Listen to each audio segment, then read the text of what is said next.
धर्म की बात चली है तो सावन में आस्था के त्योहार का जिक्र होना स्वाभाविक है और आज ये हमारी कचहरी का मुद्दा भी है। आस्था के इस पर्व में हजारों लोग गोता लगा रहे हैं और इस वक्त कांवड़ रूट पर बम बम भोले का उद्घोष है, जय घोष है। लेकिन बात सिर्फ आस्था तक रहती तो हमें कचहरी नहीं लगानी पड़ती, क्योंकि कांवड़ के नाम पर तरह तरह की बातें भी सुनाई दे रही हैं। कई तस्वीरें सामने आ रही हैं।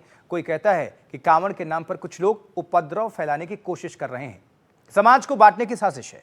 सहारनपुर की पुलिस ने ऐसे एक मॉड्यूल का खुलासा किया तो दूसरी तरफ कांवड़ पर टिप्पणी को लेकर बवाल भी हुआ। यूपी के बस्ती में कांवड़ियों ने हाईवे जाम कर दिया था, गाड़ियों में तोड़फोड़ की तस्वीरें आई। मामला शांत हुआ तो आस्था की यात्रा पर सियासत हावी होती दिखाई दी। नेताओं ने पूछा कि जो लोग काफी दूर से पवित्र जल लेकर आ रहे हैं, उनके लिए स्पेशल कॉरिडोर क्यों नहीं बनाया गया। कुछ नेताओं ने तो यहां तक कह दिया कि कांवड़ियों के भेष में सड़कों पर गुंडागर्दी हो रही है। दूसरी तरफ सवाल तो कांवड़ियों की सेवा में लगे वर्दी वालों को लेकर भी उठे और उन लोगों ने उठाए जो यूपी पुलिस में सबसे बड़े पद पर रह चुके हैं। खैर, सवाल और सियासत का चोली दामन का साथ है। नेता सियासत का धर्म निभा रहे हैं और राज्य सरकारें दावा कर रही हैं कि वो राजधर्म का पालन कर रही हैं। इन सबके बीच कांवड़ के नाम पर आज देश की सबसे बड़ी कचहरी ने भी सुनवाई की है। फैसला क्यूआर कोड को लेकर हुआ। कचहरी में जिरह के बीच कांवड़ के नाम पर क्या क्या हुआ, यह रिपोर्ट आपको इस वक्त जरूर देखनी चाहिए।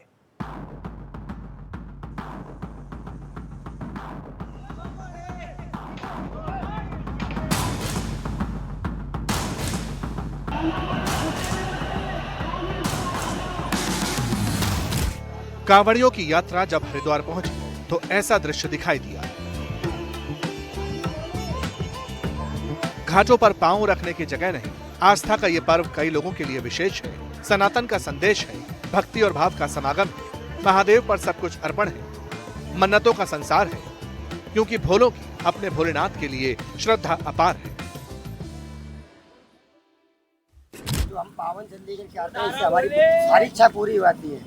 जो हमारे मन की जो बातें रहती है, साफ मन से हम जो चीज़ लेकर के आएंगे, जो मांग के आएंगे, वो हमें मिलता है। तो जिस जल से हमारे भोलेनाथ को शांति मिले, हम अपने मन की शांति और भोले बाबा को शांत करने के लिए जल लेके आए हैं। भोले जल तो हमारी की पौड़ी से लेके आ रहे हैं और जो भी मनोकामना होती है हर साल भोले बाबा पूरी कर देते हैं। जी, कोई मनोकामना नहीं है, बस प्रभु की इच्छा है। जो देंगे उन्हें तो सब पता है कौन किसके दिल में क्या है। सब अपनी जगह ठीक है। जो यात्रा कर रहे हैं वो भी और जो सड़क पर अपने गंतव्य तक जा रहे हैं वो भी। तो फिर दिक्कत कहाँ है? क्यों बार बार इस तरह की तस्वीरें सामने आती हैं? क्यों ऐसा होता है कि कांवड़ के नाम पर बवाल और तोड़फोड़ सुर्खियां बनने लगती हैं? क्यों वर्दी वालों पर हाथ उठाने वाली तस्वीरें सामने आती हैं? शामली हो या यूपी का बस्ती या फिर रुड़की, लगातार बवाल और हंगामे की तस्वीरें सामने आई। नोट करने वाली बात यह है कि हर जगह पुलिस मौजूद थी। लॉ एंड ऑर्डर संभालना उनकी जिम्मेदारी है।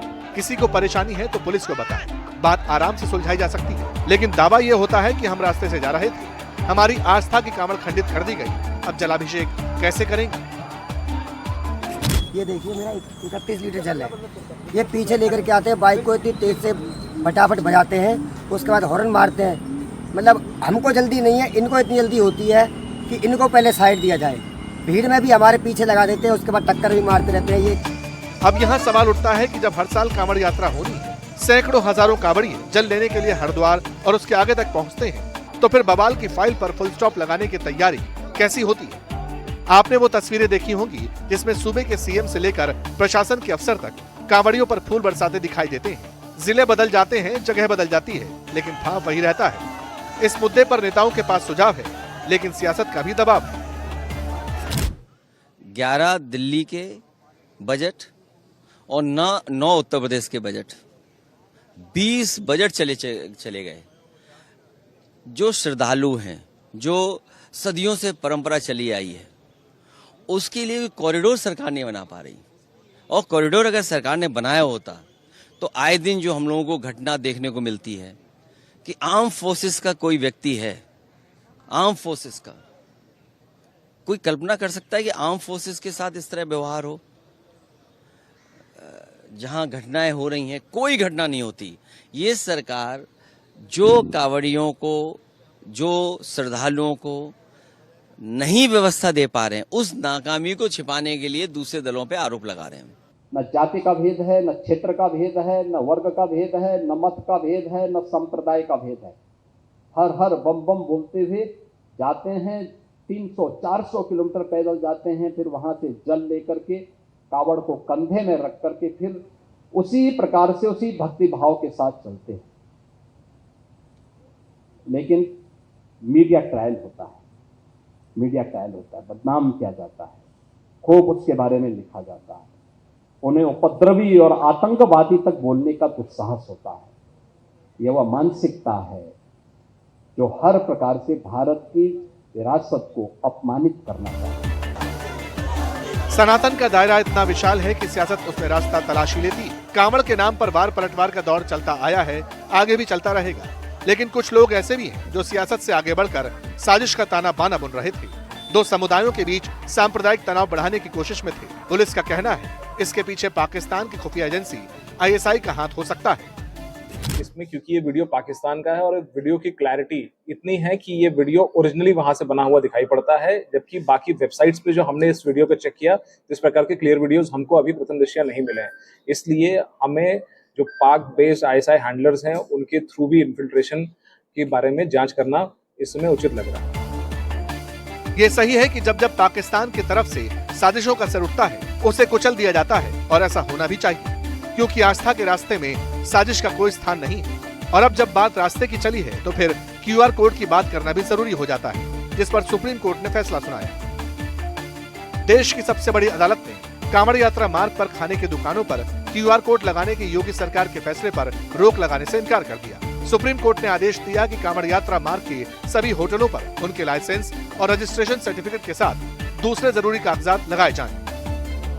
माननीय सर्वोच्च न्यायालय का जो आदेश है उसका स्वागत है। और ये लगातार जो खबरें आ रही थी कि जो कांवड़ यात्री सहित कोई भी तीर्थ यात्री उस रास्ते से जाते हैं वहाँ पर कहीं न कहीं कोई गड़बड़ी पाई जाती थी, तो आज माननीय सर्वोच्च अदालत के आदेश के बाद इसमें सरकार का जो फैसला था उसे सही ठहराया है और हम इसका स्वागत करते हैं। दरअसल पिछले साल उत्तर प्रदेश, उत्तराखंड और मध्य प्रदेश की सरकारों के उन निर्देशों पर सुप्रीम कोर्ट ने रोक लगा दी थी, जिसमें कहा गया था कि कांवड़ यात्रा मार्ग पर स्थित ढाबों पर मालिकों, कर्मचारियों और अन्य विवरणों के नाम सार्वजनिक किए जाए। इसी मामले पर सुनवाई हुई और फैसला आया।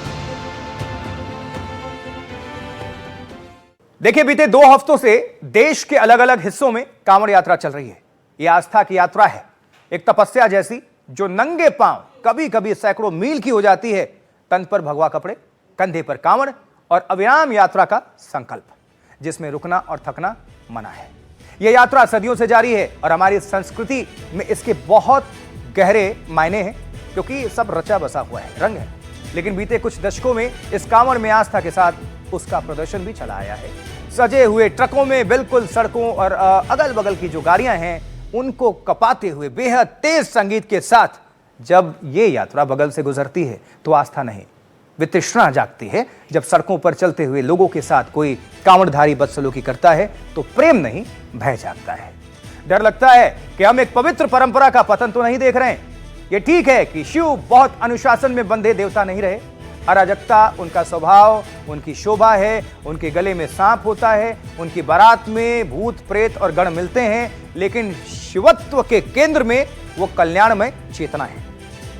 जो ना हो तो सब व्यर्थ है, इसका ख्याल सबको रखना होगा। उन्होंने तो विष पी लिया था सबके लिए। अब उनको सबसे ज्यादा जिनके हाथ में कांवड़ है उनको ध्यान रखना होगा, क्योंकि ये कांवड़ नहीं है, शिवत्व की परंपरा है, जिसका मूल समझना होगा।